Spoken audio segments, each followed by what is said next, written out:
Listeners be advised. The Soliloquy podcast discuss matters related to the human experience and many that are sexual in nature.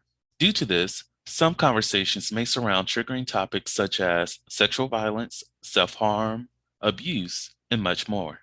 Please be advised, a list of crisis and psychological resources will be available in the show notes of this episode. With that said, let's get started with the show. Ladies and gentlemen, may I have your attention please as we go through the following safety instructions. In the event that there is a loss of cabin pressure, oxygen mask will drop from the overhead.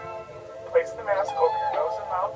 Breathe normally as oxygen is flowing even if the mask is not inflated. Be sure to adjust your own mask before helping others.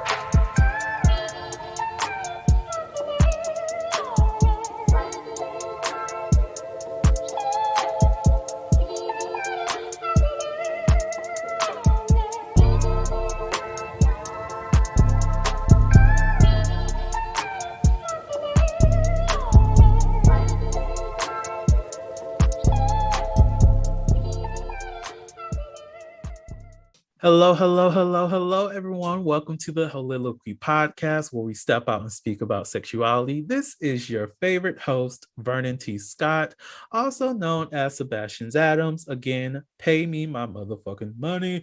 And also known as Slaytor Jackson. Book link in the show notes. Look at all the links in the show notes, people.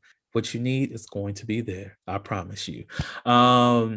So today's episode, I have Sharita back. We will be talking about sexually transmitted infections, also known as STIs. And for those who are not up to date on the lingo yet, STDs. So Sharita, now that we have you back on the podcast, do you mind introducing yourself once more and tell everybody about what you do in the beautiful and wonderful world of marriage and family therapy? So yes, hi, I'm Shrita. I am a licensed marriage and family therapist. I typically right now work with kids, but I have started to kind of open up my practice in working with couples as well as just like young adults. And the awesome thing about marriage and family therapists is just like being able, as a person of color, being able to be there and be there for people when the way that I needed it when I was younger. So when I was younger, I wished that there were opportunities for therapists. A lot of them were Caucasian. And there's nothing wrong with having a Caucasian therapist, but I did find myself having to kind of over-explain my own culture to them on top of the issues that I was dealing with and kind of the intersection of that. And so having a person of color, I think it's just so much better. It reduces that stigma around mental health. And I always say, have a therapist. Everyone needs a therapist, no matter what. Yes. And just to connect on one thing that you mentioned about just having to explain yourself to a therapist of a different background. I know even with my first therapist, I did find myself having to do that very often. And having to over-explain yourself or even go into that greater detail does kind of cut into the quality of your therapy session, because you only have like an hour or so, if that. It's more so like 45 minutes, and that's outside of any awkwardness that you might have at the beginning of the session.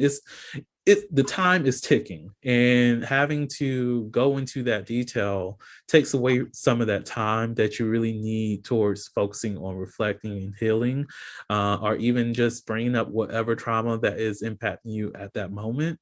And even with having someone of the same race as you, you might even have that same issue. You do have to shop around when it comes to therapists, so that you're connecting with somebody that you can not necessarily see yourself in, but that you are open and able to be vulnerable with, without having to over explain, without having to take yourself out of the session just to bring them up to speed on everything that's happening. So definitely shop for your therapist. I will say the most important thing is that first meeting. I 100% agree. So like for me, I'm a queer therapist. So a lot of people within the queer community, they'll see therapists, but then those therapists may have their own like religious views or their own ideas, even if they are a person of color, they may be more judgmental. So please, please, please, like, shop around, look for people, read their bios. So typically when you're looking for a therapist, there's the Psychology Today, and it'll give you a little snippet of their bio and who they are. When you're looking for therapists, read that. See if that's something that sounds like something you'd be interested in. So do your research with that. And last episode, you did mention that you're in school now to get your certification in sex therapy. Before you get into yours, I do want to mention my reasoning behind wanting to do that, because one reason. Well, not necessarily reason, but I know that there are therapists who are uncomfortable with talking about sexuality, which can lead people, most definitely when it comes to their relationship with their partners, lacking in a sense, because your sexual expression impacts a lot. It can impact your levels of anxiety, depression, or whatever the case may be, or even if there's some kind of PTSD that's associated with how you express yourself. And because not necessarily that they're not trained in, but they're not comfortable with talking about that, you're not going to get that service with that particular therapist. So that is one. Since I'm very, very, very open and loving of having those sex conversations, that's part of the reason why I am pursuing marriage and family therapy, and then pursuing sex coaching and sex therapy, is to have more access to individuals who are willing to have those conversations with clients. Even if it is like in a consulting capacity, or even a partnership with their main therapist, just to help them out. But Sharita, why are you on your journey to be a sex therapist? Yeah, and kind of piggybacking off of what you said. So as a marriage and family therapist, as someone who works with couples kind of on a regular basis, 9 times out of 10, you can't have a conversation about couples and not talk about sex. Sex is very important in a relationship, even if they are asexual. The fact that they are asexual, talking about that, talking about intimacy, how do we figure out what forms of intimacy are going to be used, since you may not like this, actually having penetration sex, right? So that is super important. And that is something that I've found a lot of therapists not feeling comfortable talking about. Sex is such a taboo subject for a lot of people, and not feeling comfortable and not being fully educated on it, right? Making assumptions about what that looks like, making assumptions if someone is overly sexual, what that means about that person, and things of that nature. I also really got into it because I realized, as a whole, as a society, because sex is so taboo, I think actually, even though we're hypersexual, the education around sex is not very thorough, right? So there's so much emphasis on having sex, going on Tinder, hooking up. Hookup culture is at large, but there's not enough conversation of, okay, if I swipe right on this person, I meet up with them, are we exchanging STI results? Or what to even look for on an STI result, right? So or even education on what STIs are, right? People talk about HIV and AIDS and chlamydia, gonorrhea, all of those things, but they don't even know what that looks like, what that means. Most of the time when people have an STI, it's asymptomatic, but they don't know that. They assume, well, I'm good because I don't see any bumps, or I'm fine because my partner said they were fine, and they got a call from the doctor and the doctor said you're good, but they didn't look at any of their results, right? So part of that pushed me into it. And then also with my own journey of discovering that I was HSV positive and going through that process. And how, because this is switching into the conversations about STI, how was that journey for you with grappling with your having HSV2, or is it HSV1? I believe it's HSV1. Okay. Yeah. So how's that journey for you, or how has it been? I was actually fully educated on like HSV. So HSV is herpes simplex virus. I was fully educated on it when I was younger. So I knew what it was. I knew that most people would get it. And I wasn't like scared of it to that same extent. Scared of the like, there was a tabooness of like in sex education of like what it's gonna look like on your body, right? Mhm. But as far as actually having it, like that wasn't like having a virus, it's not that big of a deal. We all have viruses at some point. Mhm. Um, when I got diagnosed, it was kind of very exciting. As I said, I haven't said it. You can be asymptomatic. And so I was. And the people I was with, I would have those conversations with them. Do you have, going over STI results, but not necessarily, didn't do my due diligence in making sure that everyone showed me the results, but like we talked about it.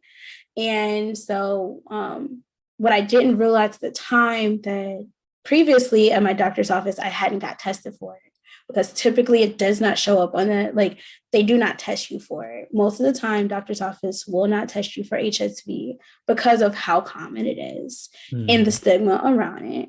And so then I end up getting a test results where they actually did test for it. And I was like kind of shocked. I didn't know really how to take that.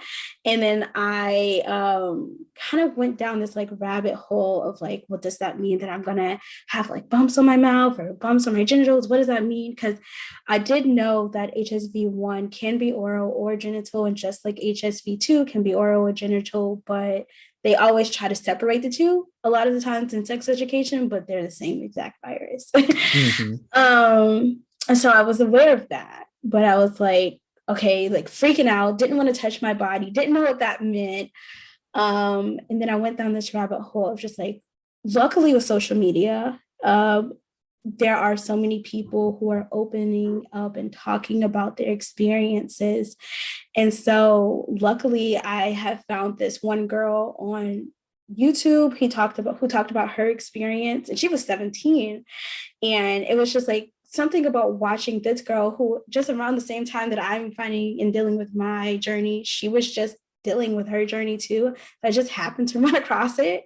And watching her kind of come to terms with that. And then like something about that, watching that. And then on Instagram, there was this group called Herpes Could Never. And there was a whole bunch of people who look like me, Black women, who were diagnosed and like their journey and what to look for, prodrome symptoms. I learned way more about HSV. Like I knew about it, but like I learned way, way, way more about it just from being involved in that. And then I went down this rabbit hole of like learning about the statistics, like transmission. What does that look like? How do I transmit this? What does this mean? Blah, blah, blah. And then it was like a kind of a shift. So at one point I was like, no one's gonna want me. Like to me, I know it wasn't a big deal. I know obviously people talk about they having cold sores all the time. That's the same exact thing. Mhm. But I know that one is more stigmatizing than the other. And for me, because I had HSV but didn't have symptoms, I couldn't say I had cold sores. So I think that's more stigmatizing than just say I have HSV, but I don't have anything, versus cold sores for people kind of, there's like this disassociation of like, oh, cold sores is not really a Mhm. virus. So I went through that process of like, well, no one's gonna want me. But I would like, as soon as I meet someone, tell them like, hey, this is what I have. And like actually, except for one experience, most people were like, okay, like what does that mean? And then like moving forward, which was like crazy to me because I was like, what? Mhm. In my head, I thought this was such a stigmatizing thing. And it is like you hear those jokes, there's always, you don't realize how impactful these jokes are into your like the like population that they're joking about. So you're like, I'll watch like TV and stuff and they'll make jokes and I'd be like, oh, okay, whatever. And then being someone who's like diagnosed, I'm like, oh, that's hurtful and that's just Mhm. ignorant and you don't understand, so it's just so weird. So yeah, and then I just kind of got to a point where it's like, oh, it's, I mean, I didn't have any symptoms. I continued to get tested, and then it was a learning experience for me because I knew that like in my study and research and what I've learned about it, by the time you're 50 something, you're going to pretty much be diagnosed with it, but you won't know because most people don't test for it, but you'll have it. The Soliloquy podcast focuses on the variability of sexual expression. When it comes to sexual expression, we often depend on pornography to illustrate how one must perform sexually. For those who have not learned this by now, the stuff you see in porn is not real. Pornography provides a singular perspective of sexual expression that is not often the reality we see during our own sexual encounters. The Soliloquy podcast is a conversation that takes you outside of the compressed box of what many know about sex. Some of the topics we discuss includes kinks, condom usage, status disclosure, and past sexual experiences. The Soliloquy podcast steps out on sexual norms and recognizes that the norm is not the only normal. Subscribe today and join the conversation.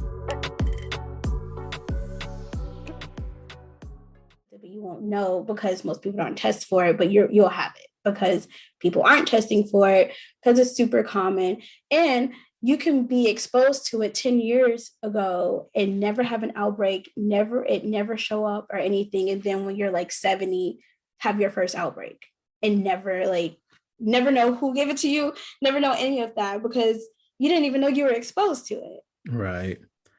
And I know, like, even for myself, because I found out I have HSV1 last year. I don't know. These years are like all kinds of together now. But like even when I was talking to someone about it, it turned into an argument, and with me understanding how people it was an argument on their end, how people can react to that, and just being willing and being understanding of that reaction, just educating them like, hey, it's something that's not really tested for at all. I probably wouldn't even known about this if I would have gone to the same clinic that I went to last time. It's just this clinic that I went to this time, because I was out of the city that I originally was in, they tested for it and this came back. I get that you feel some type of way. I respect that, but also know that this is not me lying to you. This is me just learning something new about myself that I didn't know 24 hours ago, in terms of everything else on the panels or things like that I knew I was negative for.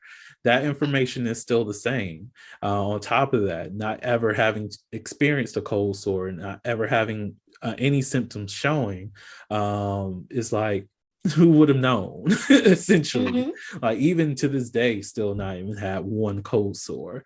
And even explaining to some of the individuals that I communicated with after that, educating them on how common it is, which is a very, like you said, it's very interesting how that simple conversation of this is what's going on, this is how what it looks like across our country in terms of testing. It doesn't happen.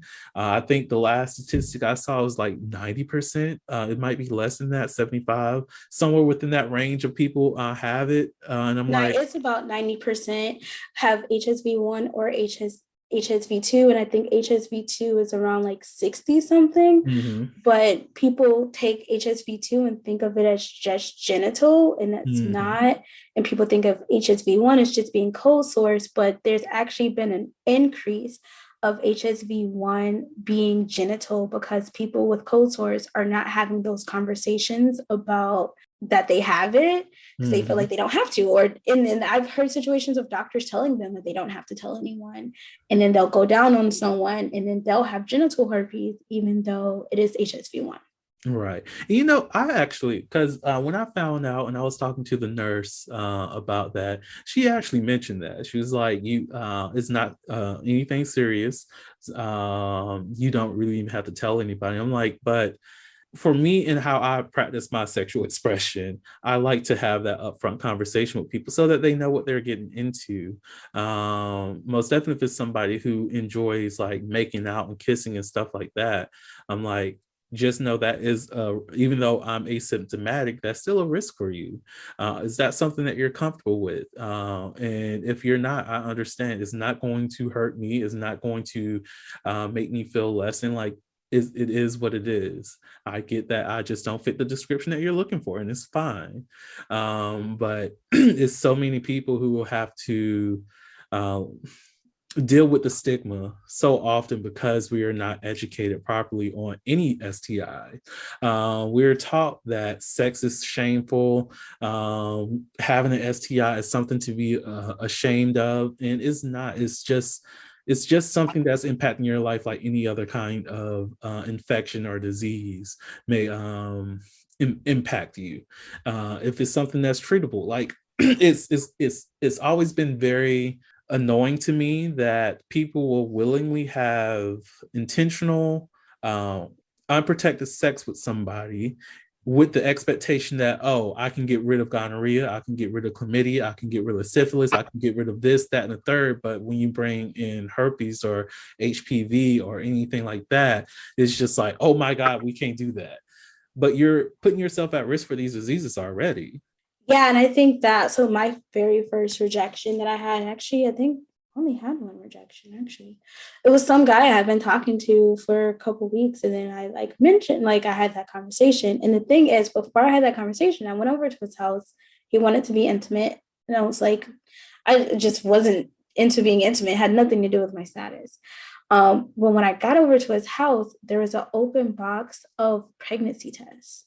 And so in my head, I'm just like, so this is someone who engages at least once or twice, if there's multiple boxes of pregnancy tests, unprotected sex. And he probably would have been okay with if I had said, oh, let me have sex with you.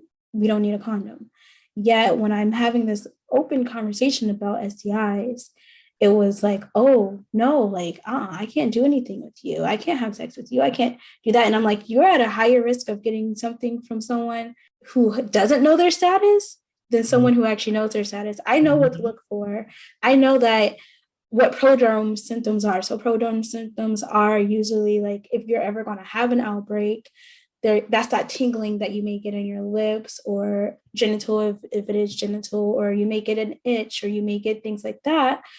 Those are prodrome symptoms. I know how to deal with that if I ever got that. So, but you're having sex with people, they don't know their status because most people aren't being tested for it. They may have an itch on their lip and they don't think anything else about it. They don't care. Mm-hmm. So, like it's so ironic. I wanted to say funny. I laugh at it honestly, but it's so ironic that we are so, not we, but as a society, as a culture, we are so ready to raw dog it. And when you find out that this individual is at risk for something of transferring anything to you, now you want to be like, oh my gosh, I can't do anything. It's like you had all intentions. Like, are you getting tested? Are you doing this stuff on a regular basis? Because you are raw dogging multiple people, you're not getting tested, and now someone who does get tested and let you know that, hey, this is a risk factor, is this something that you're comfortable with engaging in, now is an issue. Like the cognitive dissonance of it all just baffles me. Like, we can be reckless, we can do as much as we want, live free, and just fuck. But now that you have a guaranteed, or not even guaranteed, because it's not even like automatically you're going to catch this, but when you have, hey, here's the risk factors, here's the warning, here's what's going on, now you're putting on pause. right. And you know what's funny too? Adding to that is like what I've noticed, because now I felt like I need to be more diligent and just, instead of just asking the questions, hey, have you been tested? And them saying yes and going with it, like actually going through and like, hey, let me see your results. And what I noticed is like people get offensive by that. And that's another thing. It's like, so I want to see your results because you said that you've been tested 3 months ago or whatever that looks like, and you're offended because you think I think you're dirty. Also, first of all, let's not use that language because no one's dirty because they have an STI. They did the same thing that you did. And maybe you have one, you don't even know, because who knows, you may not have been tested for it. Mm-hmm. But like the idea that you're offended that I'm asking you for your results, but you should be asking me for my results. Like, this is how things get spread, because people are like, well, no one asked me for results. All of those situations where like, guys are going around giving people like HIV, or girls are going around giving people herpes and things like that. Did any of these people ask them for their results? Any of these, like, there's a part of it where it's like, yes, no, they shouldn't have handled it in the way that they did by not telling you. And yeah, that is deceitful. And you are the only person that's responsible for your own health. Mm-hmm. And I think that was the part that had to get me. I was like, man, I can't believe this happened to me. But I'm like, I'm the only one. I can't trust these people. People lie. This is not new. So I'm responsible for my own health. I'm responsible to see these things. And even having these conversations as I was going through my journey and talking to like close friends and being like, you need to start asking people for their results. You need to start, and they would get mad at me. They'd be like, Sharita, you don't know what you're talking about. You have to do that, but I don't need to do that because blah, blah, blah. And I'm just like, do you want to be in the same situation that I'm in? Do you want to be in a worse situation than I'm in? Like, it was like people get so offensive when you want to do things and educate people, but you're also very quick to be like, let me just meet this guy and like have sex with them, and I don't know anything about it. Because I know for sure for me, I never had raw sex. So if I got it and it is genital, it was with a condom. And that's the thing that amazes me too, because like I do not participate outside of oral. That might be the only thing that I do that does not have a condom. But if it comes to any kind of penetrative sex that's not dealing with oral, then there has to be a condom worn, because I'm not comfortable with that. Because one, like it like you said, people don't ask about, have you been tested? And if you think that you're going to have sex with me without a condom, I'm going to want results of that day, because I understand the language of that paperwork. That the language of the paperwork is as of, which means as of this day, there's no kind of antibodies showing up in your system that indicates that you have this particular virus or disease or bacteria or whatever the case may be. So that means as of that day. That doesn't mean tomorrow it's not going to be there. That, like, HIV in itself takes 3 to 2 fucking years to show up. So you could have had some type of STI for some time and you just didn't know. Or you can have chlamydia, which barely has any that doesn't always show symptoms when the person catch it. So it's like actually the number one symptom for all STIs is asymptomatic. Number one. Right. Everyone talks about, oh, well, there's nothing coming out of my penis, or I'm not the son. I'm like, okay, it doesn't mean anything. Facts, like, and you're right. And I think a lot of people aren't aware of like how you can test negative, and even if you haven't slept with anyone, and 3 months later it can show up positive because those antibodies did not show up. You might have been just exposed to it, and it just didn't show up in your body until later on. And I think a lot of people don't understand that, and they see that and be like, oh no, you just want people to believe that everyone has STIs and everyone has this. And I'm like, no, like that is a real thing. Like that's how antibodies work with any illness. It's like I've had conversations about like how like for just viruses, so like the herpes or HIV and things like that, and they're like, well, it's a virus and I'd never want to get a virus. And I'm like, you know that the common cold is a virus? Like, just because it is, there's no cure to it. That is the point of a virus. You have plenty of parasites, viruses, diseases, things in your body right now. Like this is the same thing. These are all literally just the same as any other infection that you can get. Have you ever had chicken pox? Like, and that's the thing that always gets me. It's like when it comes to the conversation about herpes, I'm like, I'm quite sure your parents literally took you over to some other child's house just so that you can catch herpes. because they wanted you to have the antibodies to fight chickenpox when you get older, or they wanted to expose you to that, so it's less, what was it, less harmful for children to have chickenpox than adults. So parents will literally have chickenpox parties so that all their kids can get it. That's herpes. That's the family of that virus. Is it herpes simplex? No, is it? I forgot. But herpes I forgot what it's zoster. called. Herpes zoster. And I'm like, that is what you're doing. That is essentially what you're doing. And it's like, but when it comes to sexual expression, now we have issues with viruses. Now we have issues with diseases.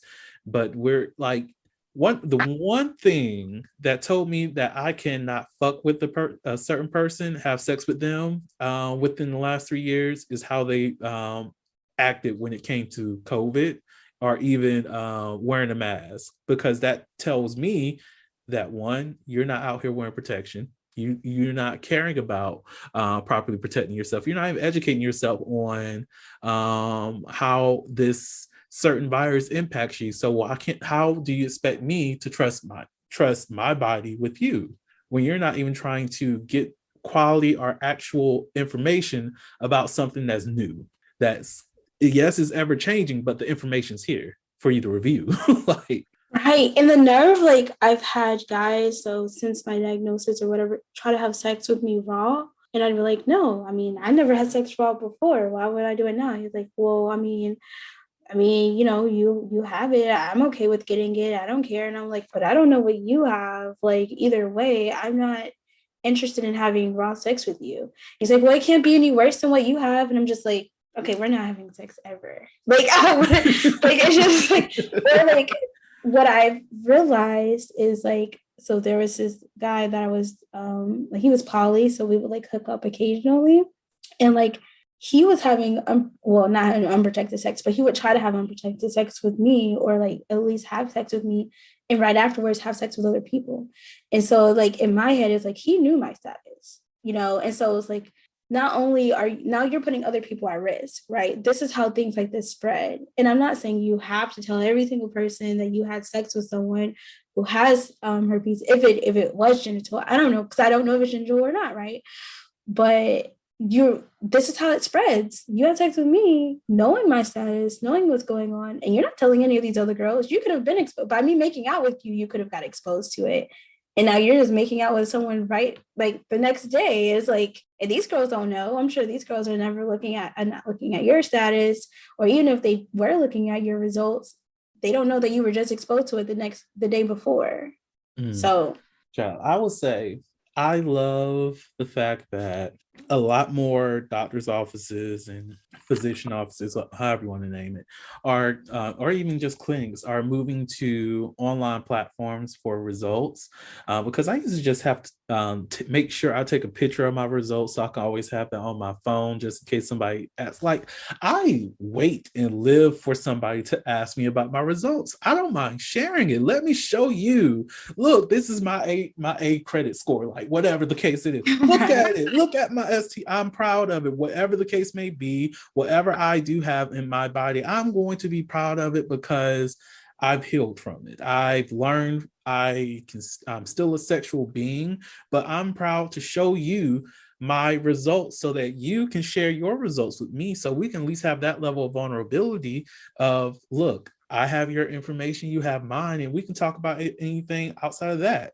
Like, how do you, we're still having sex with the condom on, but still, what things are you comfortable with doing now that you have this information? Like, are you looking to do a little bit more? Like, there's only one person, I will say, well, other than like ex-partner, but that I am willing to have sex with without a condom, but even that same person knows that they have to do that the same day we're actually having intercourse, and those results need to be same day if we're trying to do this.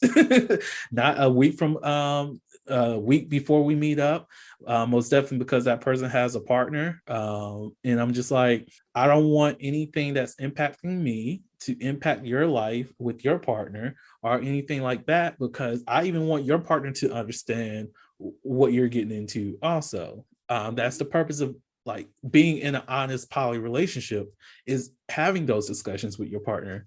If you're not communicating, or if you're not willing to take that test, it's going to be a condom. It is what it is.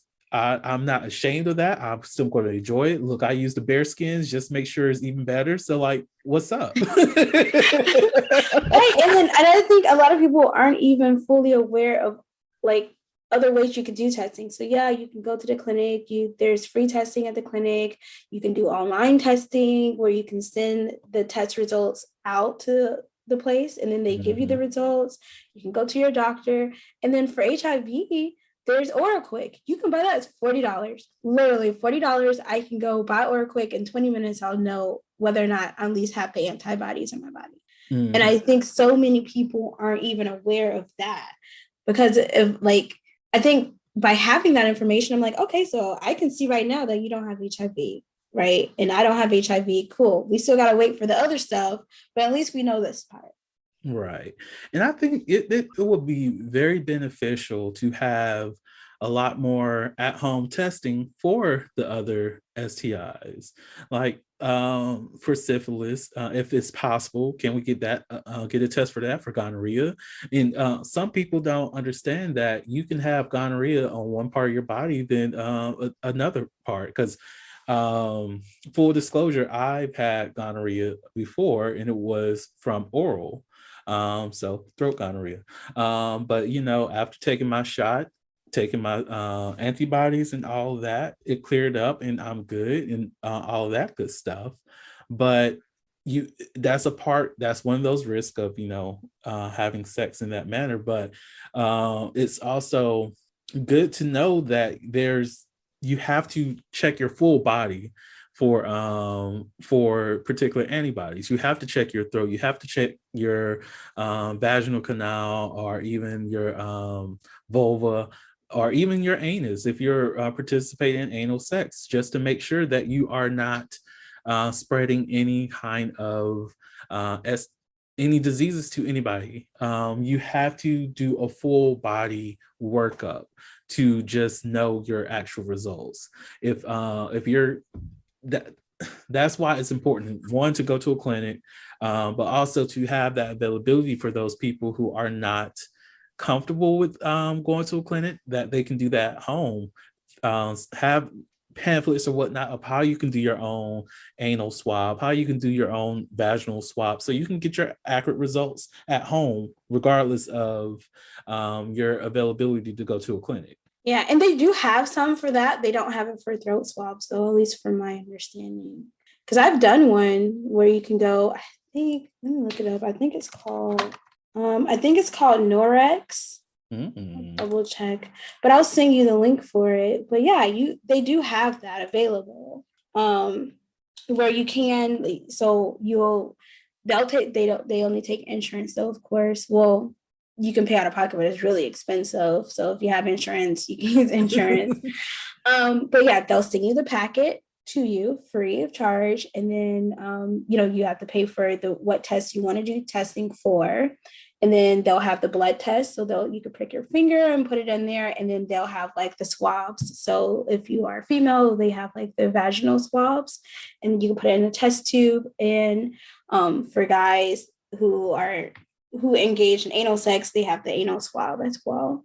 But they don't have one for the throat. But I do also, with that being said, though, I feel like doctors don't even talk about doing additional body swabs. I know every time I've gone, I've had to ask if they do like throat swabs for STIs or things of that nature. They usually just are taking your blood.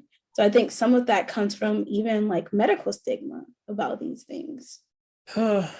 Like, just even with that just not saying that our health system is inadequate, well, it kind of is, but it's like, how are we as a people, as a society, expected to have safe sexual practices if we're not comfortable enough with educating people on that properly. Like this is one of the reasons why I am a fan of comprehensive sex ed, and I'm also a fan of just having conversations with parents as well as their students. Like they could be in the same room for a sex ed class, because parents need to know this information. Like, yes, you did the act, yes, you produced children, but are you at a point that you can communicate with your child about their sexuality, their sexual experiences, or even communicate with your partner about what's going on in y'all's sexual life?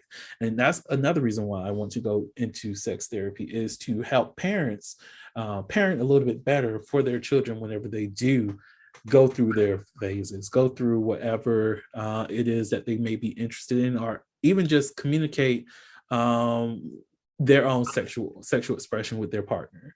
Because even now, like the reason why there's so much, there's a prevalence of not necessarily child pornography, but child molestation, is because children do not understand or know consent, because they're not taught that, or they don't know the proper names of the places that people have touched them inappropriately. Because you cannot be in front of a court and say that, oh, my mom, my dad, my uncle, my grandpa, grandma, whoever, aunt, this stranger, they touch my papa, and they're just like, your grandpa? No, my papa. Or my gigi. Is that your grandmother? No, my gigi. Your private areas, they need to know those words. It is important for them to know that, and it's also important for parents, or even those who are not parents, just regular adults, to be able to address their body parts in the proper terminology, to know that, okay, I need to do a vulva swab, I need to do a swab of my penis, call the thing by its name. And we're in a culture that we're taught to be uncomfortable with those words. Like even listening to the podcast and hearing those words, there's possibly somebody who's like, oh my God, he said penis. Oh my God, he said vagina. Those are not ugly words. Right. And I think every time, like I'm always like saying the real words. So when I like talk to people and they're like, oh yeah, using some sort of euphemism for their vagina. And I'm like, oh, so the vagina? And they're like, oh, why are you saying vagina? I was like, because that's what it is. And I'll use the real word, like your clitoris. Like I'll use actual words for what I'm looking at and what I'm saying, because yeah, like I feel like people are so caught up on like, oh, that's my pocketbook, or that's my whatever. And I'm like, no, this is what it is. And I think there isn't a lot of education just in general about the human body. Like the fact that the vagina is self-cleaning for the most part. So there's always going to be some sort of discharge in underwear. And that's okay. That's normal.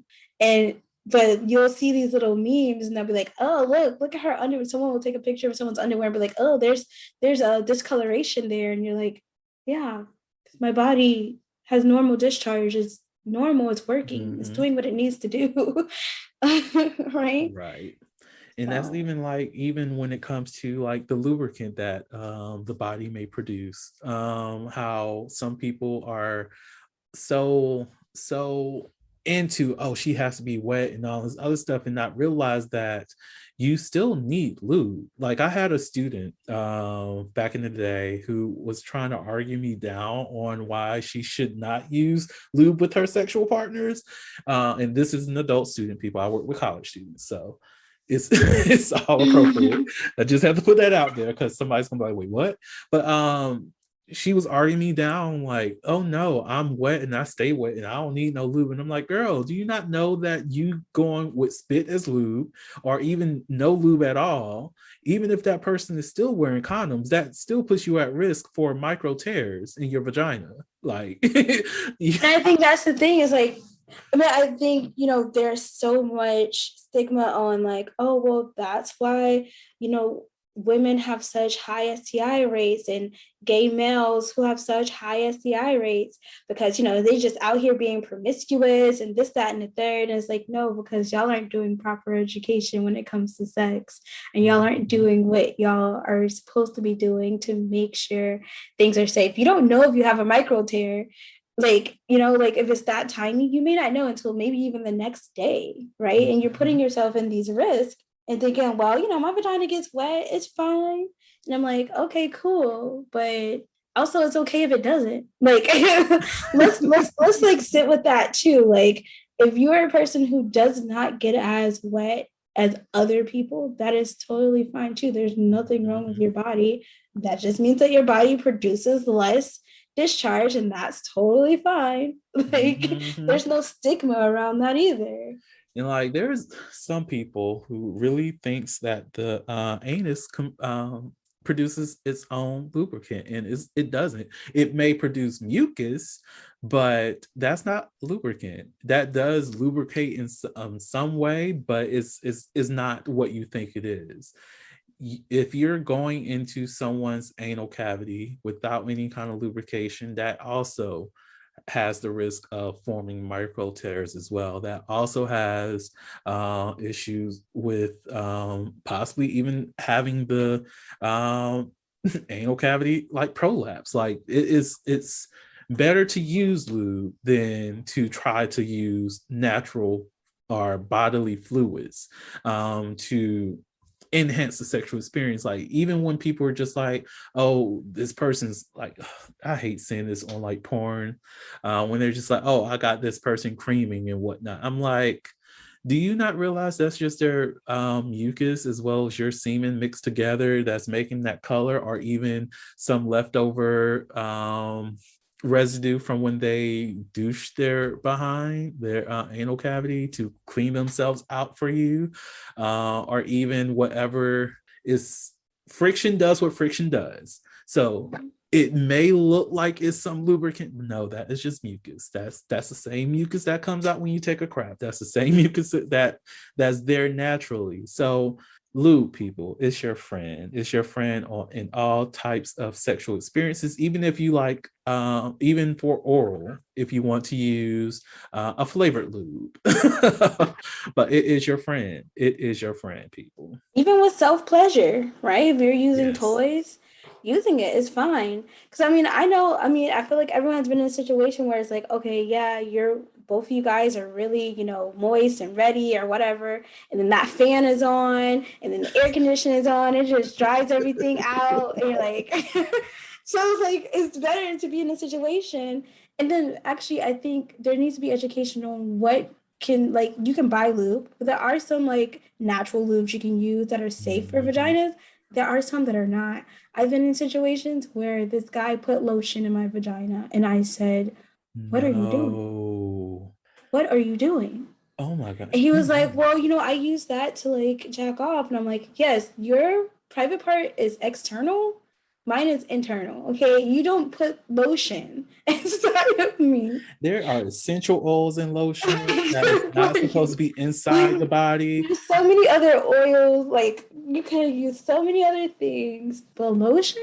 Girl, I'm just thinking about micro tears in that essential oil getting in one. Oh my God, the pussy is burning. Oh my God.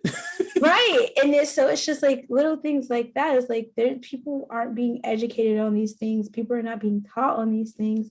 When we're in sex ed and legally, and I think it's like 17 states, you don't even it doesn't even have to be correct information that they're teaching you. And those states tend to be below the Bible Belt there. Texas and Georgia. They don't have to tell you those things. They don't have to tell you anything about gender identity, anything about gender expression, and they're so abstinent based. And so it's all about fear mongering to be like, well, you can't have sex because if you have sex, your penis will fall off. Like crazy stuff just to get people to not have sex, for them to, when they get adults and realize that they can have sex because their penis didn't fall off the first time they had sex, to be hypersexual and still not know anything about sex. See, that brings up two things. First, is this is with sex education. Like I looked into my county's sex education curriculum, and I looked at the book, I looked at the service that they use. I'm like, oh my God, this is amazing. It's a comprehensive book and everything. And I'm like, yes. But I then decided, let me look at the actual curriculum and what they're teaching, what courses or what are they taking it out. And I'm like, so y'all are using the comprehensive textbook or comprehensive program just to focus on the abstinence only side of things, and then the fear mongering side when it comes to sexual diseases, and not going to anything else that's within that. It's a whole I think 24 module program, and they're only using 5 modules. And that, yeah, it's ridiculous. Very ridiculous. And the second thing that came up is, this was like a fucking Instagram discussion. I think they were arguing. I was laughing and making them sound dumb as hell. But they asked a question. This person asked a question because it was something dealing with that clip that was going around about the Black woman who's a sexpert, who was saying, you know, the language that we use is very violent, most definitely when it comes to women, like pounding the pussy. And then the women who was on that panel, they were like, but I want my pussy pounded. But like, that's still fine, but it's still a violent language. Like, it's nuance to the conversation. But it's under that, someone was like, what makes somebody a sexpert? And I was like, all right, do you really want to know? Because I don't want to be in that argument with anybody who's just want to be ignorant. And they were like, yes, tell me. I wouldn't ask if I didn't want to know. I was like, okay, I don't know if that was snarky. I don't want to project, whatever. Tell them, to be a sexpert, it requires you to have expertise that can be practical, clinical, wherever the case may be, as well as knowledge of the information as well. It takes time to be a sexpert. And they didn't like that answer. They wanted to push back and all this other stuff, like saying that I didn't tell them or anything. And I'm like, a lot of people don't understand that just because you are having sex on a regular basis and you're doing that with multiple people, that does not make you a sexpert. That doesn't make you an expert in the things that you're doing. That just means that you are having sex.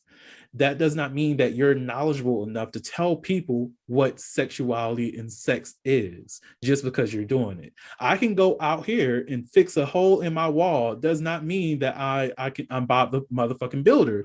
I'm not. I fixed a hole. That's it. Exactly. Because like even in my certification program, what people don't know, like as me trying to be a sex therapist, I had to be a therapist first. I had to be a licensed therapist first, which means I had to have my master's, which means I had to do 4 or 5 years in the field before I can even be in the program for sex therapy, right? And even for the sex education, I think you had to have at least like your bachelor's to even be in that program, right? So it's like, it's not just like, oh, I could just, because like there was an article that came on not too long ago about how like there's this radio personality, I think, like, what's his name? DJ Envy was with his wife. They've been together for 20 something years. And the wife, they have been having sex for 20 something years. They have kids and all of that stuff. And the wife told him, like 10 years into their relationship, that she never orgasmed. Now, you're a person who's having sex all of the time. You're a person, I'm sure y'all are having regular sex. Y'all have kids. And you could, in your head, think you're just killing it. Like, you're the best. You're doing whatever. In the first 10 years of your marriage, she has never orgasmed. So what does that say about that?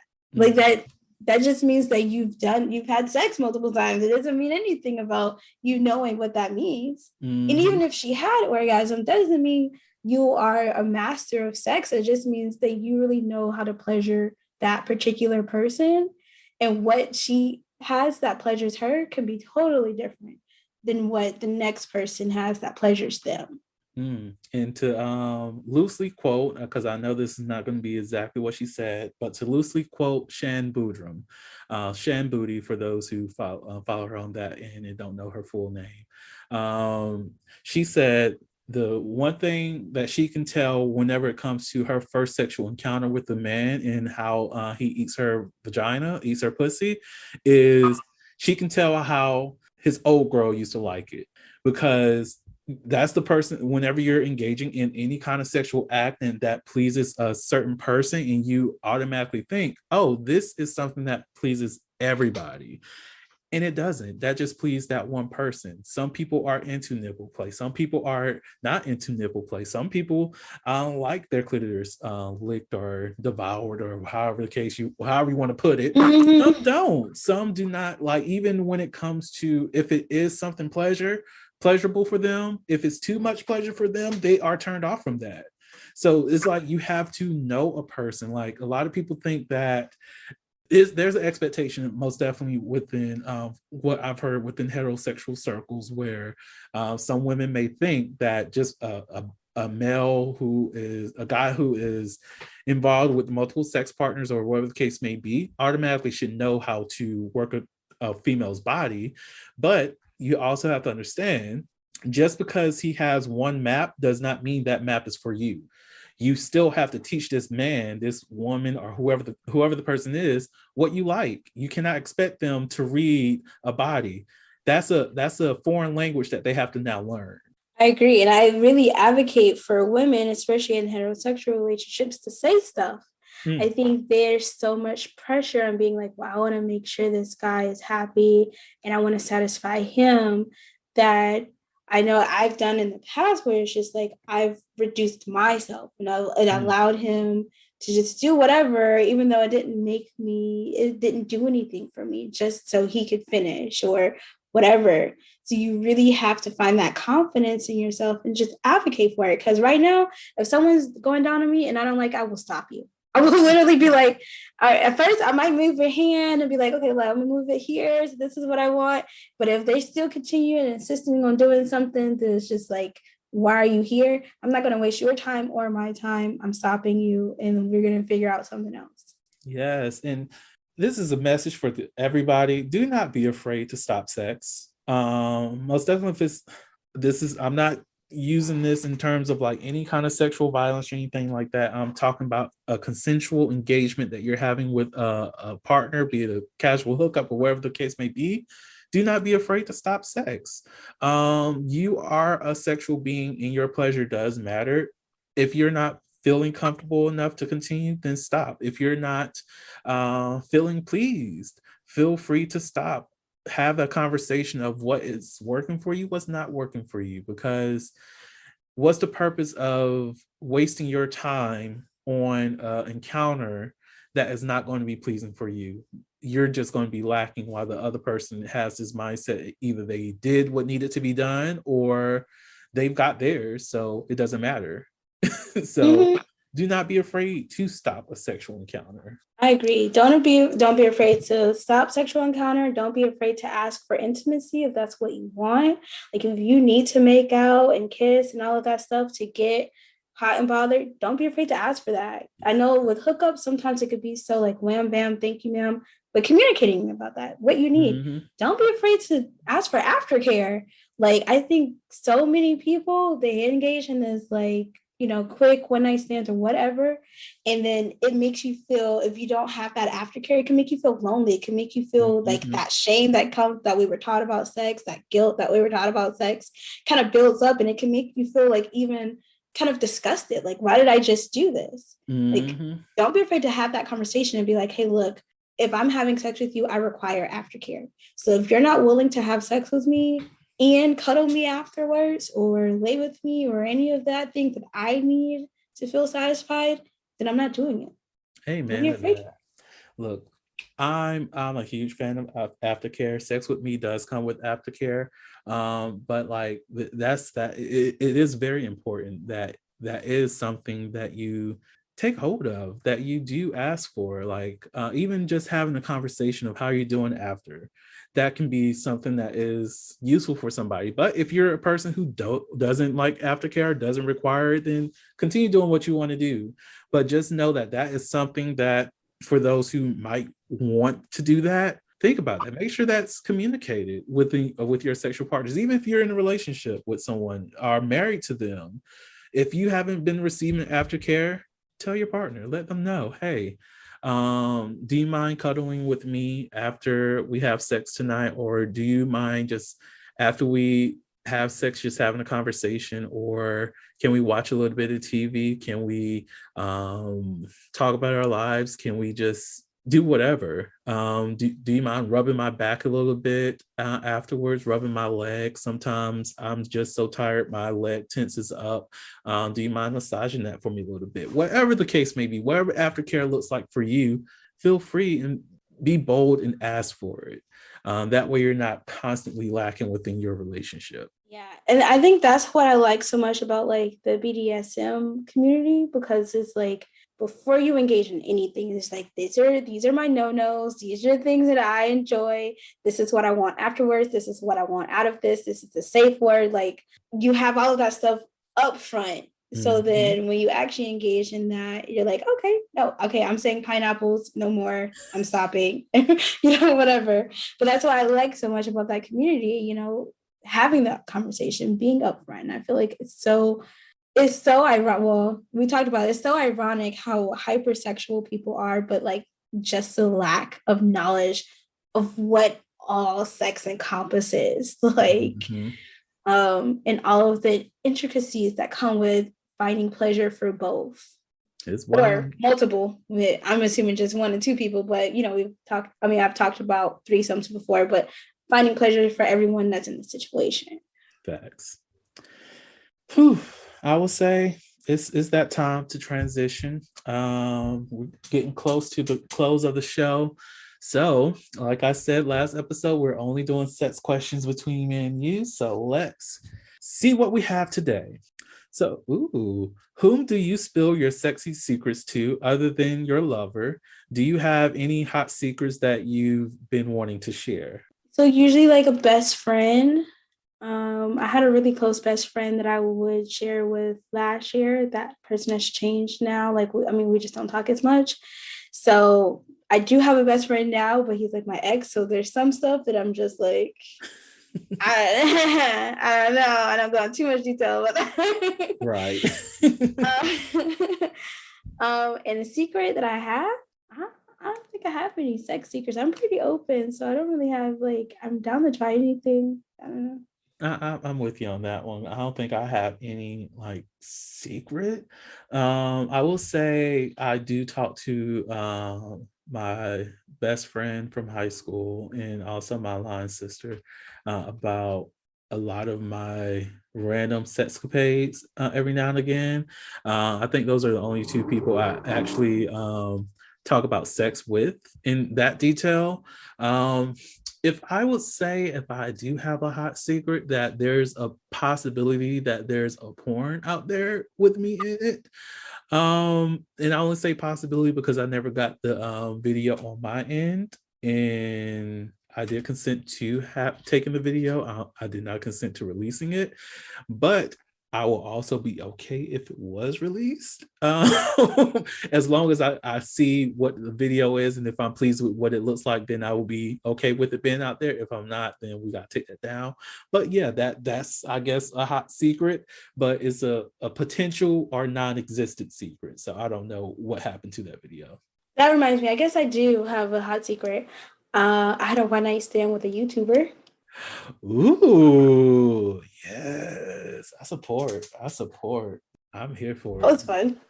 Now I need to step my game up. It wasn't a celebrity, but but it was cool. Hey, I'm there's this one sex worker that actually there's more than one that I really want to hook up with. But one's in Texas. So whenever I do, this is the individual I was talking about earlier with I will potentially have sex with without a condom. But that person lives in Houston, but the sex worker that I'm referring to lives in Dallas. And I'm just like, look, if I'm there, I'm going to be reckless throughout the state, and I'm okay with driving that 4 hours to have sex with the sex worker because I'm a huge fan. So the next question is, what do you first remember fantasizing about? I guess, is that sexual fantasy? Yeah, let's go with sexual fantasy. Sexual fantasy? So that I can think of, if we're talking about sex, there was this video by D'Angelo called How Does It Feel? And he was shirtless, and I think he had baby oil all over his body. And that was like the whole video was just him shirtless. And I want to say like that sparked a sexual feeling for me. But it like back like when I was having my first sexual fantasies, because I feel like sometimes I'm a little bit more on the asexual spectrum. Like it wasn't like about penetration. It was like all about like super making out and just like boob stuff. We were talking about like very first like sexual stuff, but like that's sexual. It's just not like penetration wise. Mm-hmm. I think I don't remember my first sexual fantasy, but I do remember my first sex dream. My first sex dream included two people from my high school. This was ninth grade year because I have to say that because one of the people in that dream was not there at the high school when I was in 10th grade. The other person, it was a guy, and then the other one was a female. The other person, we graduated together. But yeah, it was a whole ass threesome that happened. And like ever since then, I was like, you know what? I might be into doing that. Had one, I enjoyed it, but so yeah, I that was my first sex dream. My first sex dream was having a threesome. Oh, okay. So I think my first sex dream was this girl in my high school. Her name was Jasmine. I say Jasmine is such a common name, so I can say her name. And she was a stud, and she had these pretty brown eyes, and I was just like, oh, I think I only like spoke to her once. That was enough. Love it. I'm here for it. Well, with that being said, now I'm just thinking about other sex dreams. Good Lord, let's not go into that. Anyways, it is that time to be wrapping up the show. Do you have any lasting words, tips, or advice that you'd like to share to the audience? Well, share with the audience. Yeah, I would just say own your sexuality and own your sexual health. So make sure, nothing's wrong with hooking up and doing all of those things, but making sure that you're having those open conversations about STDs, about sharing sexual results and talking about that and educating people. If you are positive on what that looks like, transmission, etc. And owning your sexual health. Your pleasure is important. Make sure that you are advocating for yourself. Like, don't end up in a sexual relationship where they're the only person that is getting pleasure. Like, you are important. And your body is important. So if you're not getting it, you can kick them out of the house then. And that's on that. Amen. That is a beautiful message, and I definitely agree. So on that note, everyone, please do not forget to subscribe to the podcast, follow, like, rate, and review. 5 stars only, 4 stars if you feel a little bit some type of way. We don't do no stars. We don't do 1 stars. We don't do 2 stars. 3 stars is a maybe. We just do 5 stars, because if you don't like it, keep on going. I stole that from my friend Nancy. But for real, let's do 5-star ratings, because you love to be here. But again, thank you all so much for being a part of the Soliloquy podcast, where we step out and speak about sexuality. Just in case no one else told you this today, you are beautiful. You are worthy of happiness and joy. You are enough and then some. You may not live up to the expectations of others, but that is okay. You are only required to walk in your own shoes. May each day you live lead you towards abundance. With that being said, love you all and see you next episode. Thank you for listening to the Soliloquy podcast, where we step out and speak on sexuality. You can subscribe to the podcast through your favorite podcasting app and find us on the web at www.soliloquy.com. That's www.heauxliloquy.com. Share the podcast with your friends and join the conversation.